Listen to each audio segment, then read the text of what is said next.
आप क्या जान रहे हैं कि वो इंसान कौन सा क्राइम करके आया है?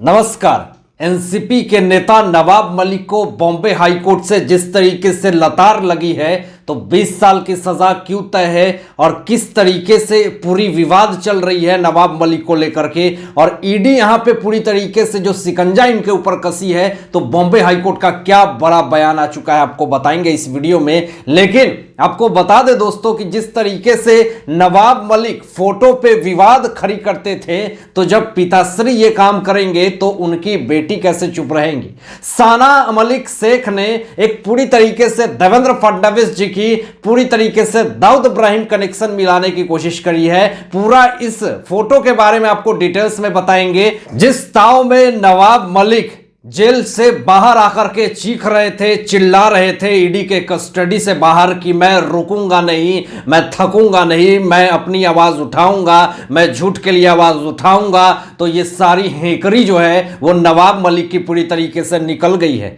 क्योंकि ये पूरी तरीके से सोच रहे थे कि जो हमारी सरकार है वो हमारे पॉकेट में है, लेकिन जिस तरीके से इनको पीएमएलए कोर्ट, सेशंस कोर्ट ने लतार लगाई और उसके बाद बॉम्बे हाई कोर्ट पे ये काफी ज्यादा उम्मीद इन्होंने लगा करके रखा था। लेकिन मैंने उस वक्त भी कह दिया था कि जिस तरीके के नवाब मलिक के ऊपर आरोप लगे हुए हैं, कोई भी कोर्ट नवाब मलिक को राहत नहीं दे सकती है। दोस्तों आपको बता दूं कि किस तरीके से पिछले दिनों डेट दी गई थी, फैसला को सुरक्षित रख लिया गया था बॉम्बे हाई कोर्ट की तरफ से, लेकिन 15 तारीख की डेट थी और आज बॉम्बे हाई कोर्ट का एक ऐसा बयान आ गया है जिससे कि नवाब मलिक की जो अंतिम इच्छा थी कि मुझे बॉम्बे हाई कोर्ट से जमानत मिल जाएगी, आज वो अंतिम इच्छा भी पूरी तरीके से खत्म होती हुई जा रही है। नवाब मलिक ने पूरी कोशिश करी, उनके वकील ने पूरी तरीके से कोशिश करी, लेकिन कोशिश करने के बाद हुआ क्या? वही चीजें हुआ जो उनको डर था, क्योंकि आरोप सारे संदिग्ध लगे हुए थे। ये जिस तरीके से केंद्रीय एजेंसी को दोषी ठहराते हैं, ये जिस तरीके से ईडी को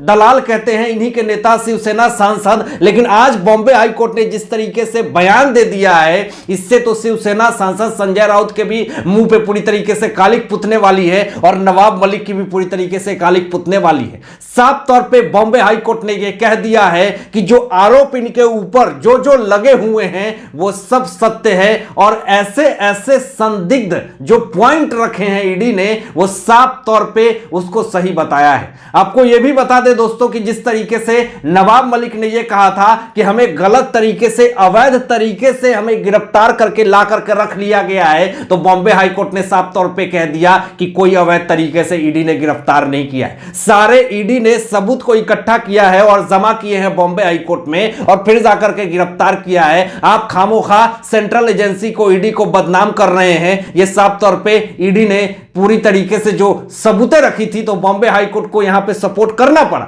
और बॉम्बे हाई कोर्ट के सामने जो सबूत थी उसको देख करके तो बॉम्बे हाई कोर्ट भी पूरी तरीके से आश्चर्य में थी। साफ तौर पे ये कह रहे हैं कि ये टेरर को फंडिंग करते थे। ये आरोप पूरी तरीके से मान लिया है बॉम्बे हाई कोर्ट ने। ये दाऊद इब्राहिम को फंडिंग करते थे। 300 करोड़ रुपए की फंडिंग का मामला पूरी तरीके से निकल करके सामने आ गया है। यानी कि आप समझ लीजिए कि जो नवाब मलिक हैं उनकी परेशानी कितनी ज्यादा बढ़ने वाली है, क्योंकि ये जिस तरीके से सोच रहे थे कि मेरे वकील तो है ही, मुझे किसी तरीके से जमानत मिल जाएगी, लेकिन फाइनली बॉम्बे हाई कोर्ट ने भी पूरी तरीके से लतार लगा दी। दोस्तों जिस तरीके से नवाब मलिक चारों तरफ से शिकंजा में कसते हुए जा रहे हैं और आरोप के जो चक्रव्यूह में फंसते हुए जा रहे हैं, और ये इन्हीं के बुने हुए जाल हैं, उन सारे जाल में जिस तरीके से फंसते हुए जा रहे हैं, ऐसी स्थिति में तो यही लगता है कि बॉम्बे हाई कोर्ट क्या सुप्रीम कोर्ट भी यहां पे इनको जमानत नहीं देगी, क्योंकि आरोप ही सारे सिद्ध हो रहे हैं। और जो आरोप लगाए जा रहे थे ये एजेंसियां को बदनाम करने की, ये लोगों ने पूरी तरीके से कोशिश करी थी, लेकिन एजेंसियां यहां पे गलत नहीं है, ये गलत हैं, क्योंकि आरोप सारे सिद्ध हो रहे हैं। आपको इकबाल कास्कर, दाऊद इब्राहिम का भाई, वो खुद नवाब मलिक के खिलाफ गवाह बन चुका है। ऐसे ऐसे इनके खिलाफ गवाह बन चुका है कि ऐसी स्थिति में नवाब मलिक को आने वाला समय जो है वो बहुत ही बड़ा मुसीबत का कारण बन जाएगा। लेकिन आपको बता दें दोस्तों कि बीजेपी के बहुत बड़े लीडर मोहित कंबोज ने यह ट्वीट करके यह बात कह दी है कि नवाब मलिक को 5 साल की सजा तो तय है, लेकिन जिस तरीके के आरोप लगे हुए हैं और आरोप लग रहे हैं, तो आपको यह भी बता दें कि विपक्ष के बहुत ऐसे ऐसे बड़े लीडर हैं जो ये कह रहे हैं कि नवाब मलिक को 5 साल क्या 20-20 साल की सजा तय है। ये तो अपने तरीके से विपक्ष के लोग अपनी पूरी तरीके से बात को रख रहे हैं, लेकिन आपको बता दें दोस्तों कि किस तरीके से देवेंद्र फडणवीस जी ने जिस तरीके से 5 साल तक महाराष्ट्र में रहकर मुख्यमंत्री का पद को संभाला और पूरे मराठियों की सेवा करी, लेकिन उनको पूरी तरीके से यहां पे बदनाम करने की कोशिश करी जा रही है। उनको दाऊद इब्राहिम से पूरी तरीके से कनेक्ट किया जा रहा है। लेकिन आपको बताऊं